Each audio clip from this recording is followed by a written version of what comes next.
Hello and welcome back to Risk in Focus. David, we'll dive right in.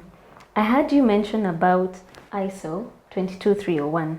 So will you tell us what it is, the key aspects of it, and the clauses? Brenda, there are various ISOs that we have that help people in risk management. For example, we have ISO 31000, Yes. that is about risk management. Yes. Now we have this ISO 22301, which is about business continuity. And ISO 22301 was actually brought about in 2012, Okay. but I think it was reviewed in 2019. Okay. And ISO 22301 is a framework which is developed to help people in implementing or creating and implementing a business continuity plan and management within the organization. ISO 22301, like any other standard, guides the potential users through what they call clauses. Okay. And it has about 10 clauses that the users will need to follow or rather look at and then develop, because most of the ISOs will guide the users on how to do, but not copy verbatim and try to put into use. Okay. Because risk management is different in every aspect. What the risks that we find in banking industry will be very different from the risks we find maybe in an organization that is dealing with fishing in deep sea. Okay. So the clauses that are in the ISO 22301, number one, we have the scope. You know, the standard tries to define the scope of business continuity management system and its purpose. You know, it tries to explain what is this that you are trying to do. But it tells people that business continuity management is for all organizations irrespective of size. Okay. So even a small business needs to put in and use ISO 22301 in terms of implementing the business continuity management. Away from the scope, it comes to normative references. And this is just referencing to other ISOs, for example. If it is wants you to consider the ISO 31000 on risk management, then this section will guide us into where we may need we may find the information that we need. The third one is the terms and definitions. You know, there are various terms and definitions that will be used. So this that clause, which is terms and conditions, and definitions, Yes. which you can you can encounter, it tries to explain them. Now from clause 4 is where now the major components of business continuity management starts. It starts by the clause 4, which is about the context of the organization. Whenever you hear the word context, it is trying to tell us, yes, you are going to do business continuity management, but where are you going to do to exercise it? You know, it requires you to consider your internal environment, Yes. your external environment. It needs you to understand who are your stakeholders. Yeah, is the suppliers, the government, the most popular now, the ones that are coming according the netizens in the social media there. Yeah. You know, you need to consider them all and also determine the scope of your business continuity management, because we need to understand, are we doing it for the whole organization?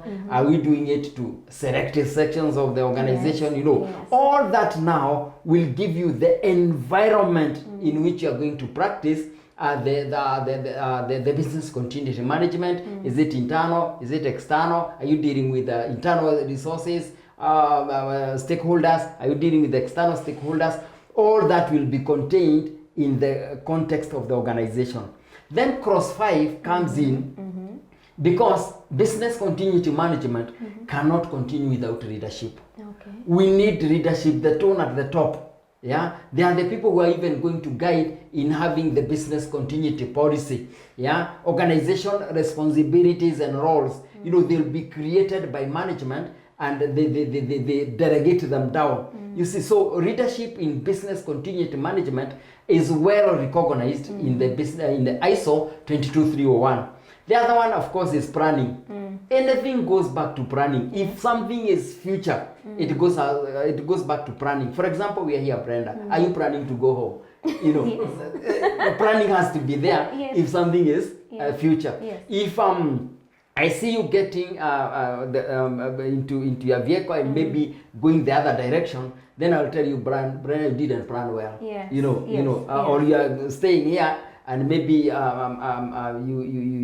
wanted to leave early and I'm still finding you at 8 p.m. here, then you didn't plan. So anything futuristic requires planning. So ISO 22301 on business continuity recognizes this. And this is where you ask yourself questions. What are the actions I need to address?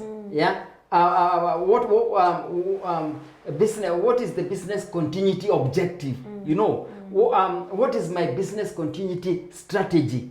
What is my business continuity procedures and plans? All those will be contained in the planning so that you move into the right direction. Okay. Now, away from that, you know, when you have risk management in an organization, there's something we call support, because risk management is about everybody within an organization. Okay. You have gone to organizations and they have resisted risk management in the same way they might resist business continuity.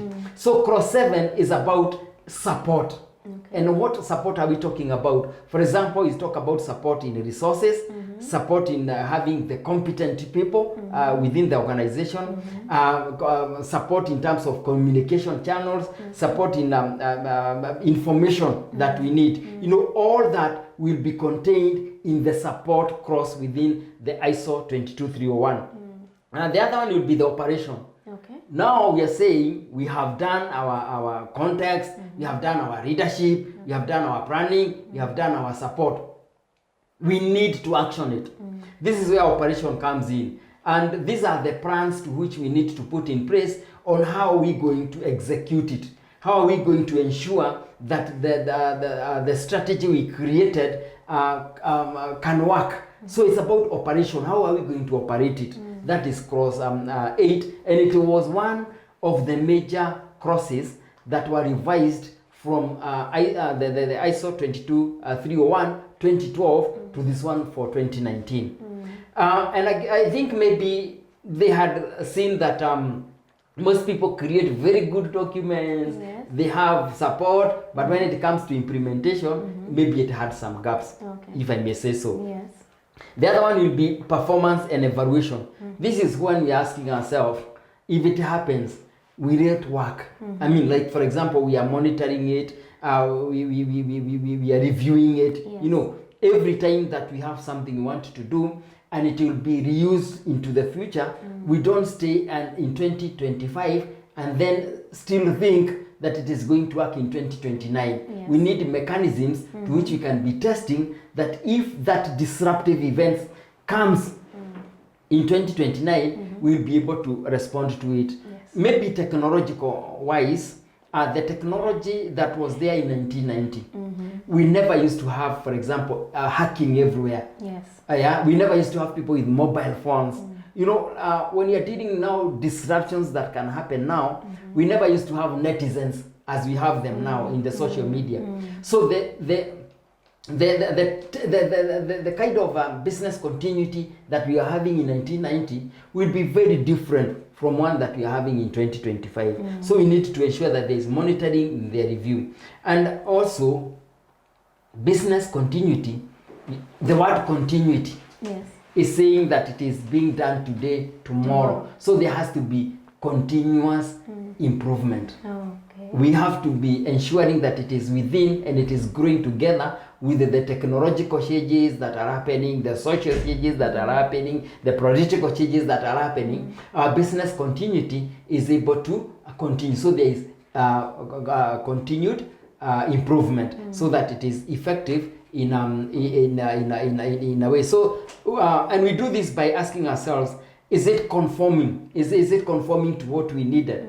Yeah, is it leaving gaps?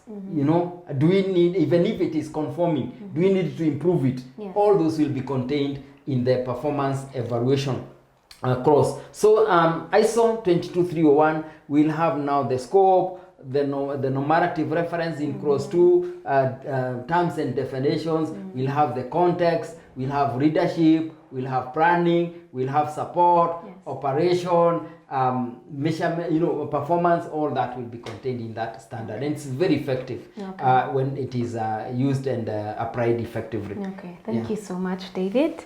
That's it for today, our viewer. For more of this content, like, subscribe, and comment. See you on the next one.